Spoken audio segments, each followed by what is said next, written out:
রব্বুল আলামিন পৃথিবীর কোনো মানুষ আমার গুনাহ সম্পর্কে জানে না, তুমি আমার গুনাহ সম্পর্কে জানো। আমি এমন গুনাহ করেছি আমার বিবি জানে না, বিবি গুনাহ করেছে আমি জানি না। আল্লাহ তুমি সব কিচ্ছু জানো, হে আমার প্রভু তুমি আমাকে মাফ করে দাও।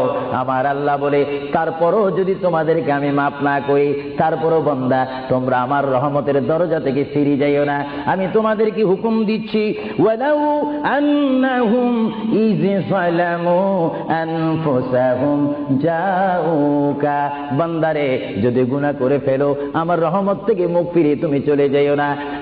বান্দা আকাশ পরিমাণ যদি গুনাহ করো, পাতাল পরিমাণ যদি গুনাহ করো, সাগরের পানি পরিমাণ যদি গুনাহ করো, পাহাড় তুলনায় যদি তুমি গুনাহ করো, আমার দরবার থেকে তুমি নিরাশ হইও না। বান্দা আমি তোমাকে একটি রাস্তা পাঠাই দিচ্ছি, একটি পথ তোমাকে আমি দেখাই দিচ্ছি। সেই পথটি কোন পথ তোমরা জানো? ওয়ালাউ আন্নাহুম ইয যালামু আনফুসাহুম জাউকা, বান্দারে যখন তোমরা বরবাদ হয়ে যাবে তখন তোমাদেরকে একটা পথ আমি তোমাদেরকে দেখাই দিলাম, সেই পথটির নাম হচ্ছে আমার রাসূলের মদিনা।